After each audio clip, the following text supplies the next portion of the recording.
দর্শক, কি ভয়ঙ্কর ঘটনা! মা বাবাকে হত্যার পর লাশ ঘরে পুঁতে রাখলো জুয়ায় আসক্ত ছেলে। অনলাইন জুয়া শুধু টাকা নয়, কেড়ে নিচ্ছে বিবেক, ভালোবাসা আর মানবতা। মোহাম্মদ আলী গ্রামের এক পরিশ্রমী মানুষ। বয়স তার 70 পেরিয়েছে, তবু জীবিকার তাগিদে প্রতিদিন স্থানীয় তাইজুল ইসলামের মাছের খামারে কাজ করতেন। স্ত্রীও ছিলেন পরম শান্ত নারী। তাদের একমাত্র ছেলে রিয়াদ, যার জন্য হয়তো তারা বেঁচে ছিলেন। কিন্তু সেই ছেলেই একদিন তাদের জীবনের সবচেয়ে ভয়ঙ্কর দুঃস্বপ্ন হয়ে উঠল। রিয়াদ একসময় ব্যবসা করত, ভালোই চলতো সংসার, কিন্তু 5 বছর আগে সে জড়িয়ে পড়ে অনলাইন জুয়ার নেশায়। রাত জেগে মোবাইলে জুয়া খেলতো, হেরে গেলে মা বাবার কাছে চাইতো টাকা। কখনো ব্যবসার অজুহাতে, কখনো মিথ্যা প্রতিশ্রুতি দিয়ে টাকা নিত। কিন্তু সম্প্রতি 3 লাখ টাকা দাবি করেছিল রিয়াদ। মা বাবা সেই টাকা দিতে রাজি না হলে রিয়াদের রাগ জ্বলে উঠে আগুনের মতো। বুধবার সকালবেলা 11টার দিকে প্রথমে মায়ের সঙ্গে ঝগড়া বাঁধে। রিয়াদের মা ছেলেকে বোঝানোর চেষ্টা করেছিলেন, বাবা, জুয়া ভালো কিছু না, এই টাকা দিলে তুই আবার হারাম কামিয়ে লাগাবি। কিন্তু রিয়াদের চোখে তখন মানবতা নেই, জুয়ার দানব নাচছিল। মুহূর্তের মধ্যে সে মাকে শ্বাসরোধে হত্যা করে। রাত 2টার দিকে সে বাড়ি ফিরে আসে। তখন বৃদ্ধ বাবা মোহাম্মদ আলী কিছুই জানেন না, ভাবছেন হয়তো ছেলে ঠিক হয়ে যাবে। কিন্তু সেই রাতেই রিয়াদ কুড়াল তুলে নেয় নিজের বাবার দিকে।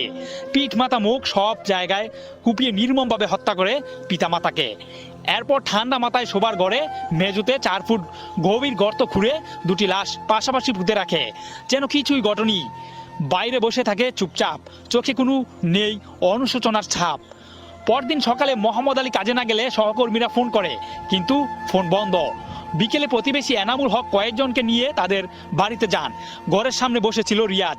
জিজ্ঞেস করা হলো, প্রথমে সে বলে জানি না। তারপর এক পর্যায়ে ঠান্ডা স্বরে বলে, আমি তাদেরকে মেরে ফেলেছি। চারপাশের বাতাস থমকে যায়। গ্রামের মানুষ ছুটে আসে, পুলিশ খবর পায়। বিকেল 5:30টার দিকে পুলিশ এসে ঘরের মেঝেতে খুঁড়ে তুলে আনে মা বাবার মৃতদেহ। পুরো গ্রামে কেঁপে উঠল। কেউ বিশ্বাস করতে পারে না যে ছেলে এক সময় বাবা মার হাত ধরে স্কুলে গিয়েছিল, সেই ছেলেই আজ তাদের মাটির নিচে পুঁতে রেখেছে।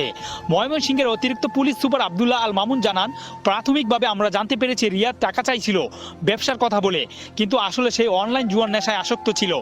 জিজ্ঞাসাবাদের পর বিস্তারিত জানা যাবে। বাঁশকুড়ি গ্রামের মানুষ আজও বিশ্বাস করতে পারে না জুয়ার নেশা মানুষকে এতটা অমানবিক, এতটা নিষ্ঠুর করে তুলতে পারে। মা বাবার প্রতি যে ভালোবাসা জন্মের পর থেকেই বুকে গেঁথে যায়, সেই ভালোবাসা এক মোবাইলের পর্দায় জুয়ার নামের দানব গ্রাস করে ফেলেছে। এই গল্প কোনো সিনেমা নয়, এটি বাস্তবের চেয়ে ভয়ঙ্কর এক সত্য। রিয়াদের গল্প তাই এক ভয়ঙ্কর শিক্ষা। যখন মানুষ নেশার দাস হয়, তখন সে নিজের রক্তকেও হত্যা করতে পারে।